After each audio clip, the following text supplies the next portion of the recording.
Two things that I thought to say, if I can find them. They dropped me. I'll grab them over here. First of all, it was the hand of Yehuda. Now, you mentioned, I was very pleased and I smiled when I heard that you mentioned Yehuda Etzion's name. He is a tremendous leader in the Jewish people. He's not recognized by all the Jewish people, but he's been an activist for decades and decades and decades. And his name, Yehuda, as you said, really, what does the word Yehuda mean? You said it, you got the hand over there. So the word Yehuda, Judah, doesn't have the word hand in it, but what it has is the Yud. The first letter of Yehuda's name is a Yud, and a Yud is a Yad. Yud is the hand. And what's the rest of the word? Hoda. Hoda means to admit, means to declare. So Yehuda, by lifting his hands up, he was declaring his faith. Wow. Isn't that fantastic? And so that is really what we've been talking about so much at tonight's event, and maybe even this whole week's event, that when we should all, those of us who are Yehudim, those of us who are Jews, those of us who want to connect to Jews, should connect to this idea that, as Bob also mentioned, that on the one hand we have to Hoda. Hoda is another kind of prayer. We have to pray and praise, but we have to have that hand, and that has to go hand in hand. And I also remember one of the most famous, for those who know about it, commandments in the Bible. Really, when you ask any religious Jew about commandments, the top 5 commandments, one of them is going to be the tefillin, which many people have no idea at all what they are. Even if you translate it, it comes out phylacteries, and nobody knows what they are. So it's a high, but this commandment is mentioned in the passage that we read every day. It comes right after Shema. Shema Yisrael Adonai Eloheinu Adonai Echad. Hear, O Israel, the Lord, our God, the Lord is one. Very famous verse, followed by you will love you will love God with all your heart, all your soul, and all your might, and you will write it on your gates, and when you sit down, and when you stand up, and when you lie down, and when you're walking, and when you're stopping, and you will tie it, bind it on your arms, and it will be a sign between your eyes. Does that sound familiar to anybody? Yeah. Very good. Okay. And what does that mean to the Jewish people? Okay, so first of all, if you look it up on Wikipedia, you'll see a picture of it. These are leather boxes that include inside them the parchment of these verses, and so they are bound upon with leather straps on the arm and on the head, and that means that just like we have in our minds something, it's not enough just to think about something. You have to tie it on your arm. It has to be on your hand as well. It's not enough just to think. You have to act. That is really, like you said before, Bob.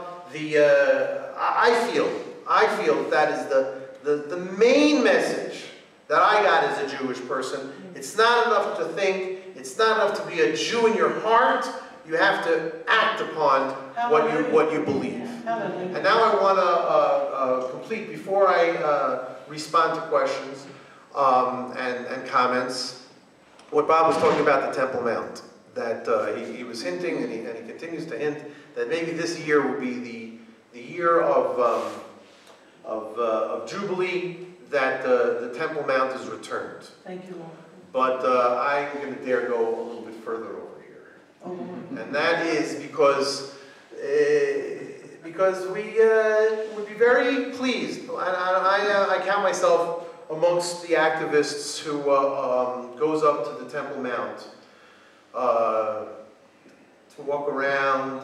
It's really I don't know how many of you have gone up to the Temple Mount, how many of you have managed to go up with Jewish groups.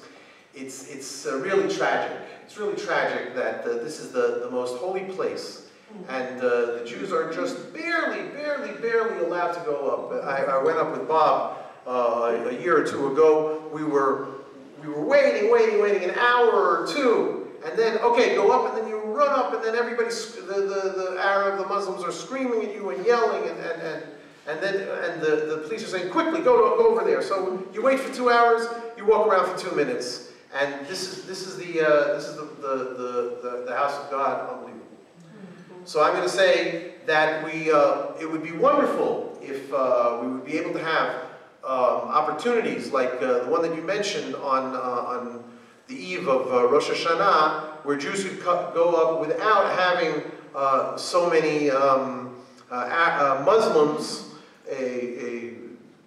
scream out and make you feel so bad. But we want more. We don't only want the Temple Mount. We want the temple. Because the temple is the place of prayer for all nations. And the temple is really the denouement of all of the Torah. Because the Torah, the book of God's guidance, can be divided in numerous ways. There are traditionally a list of 613 commandments in that Bible, in the Torah.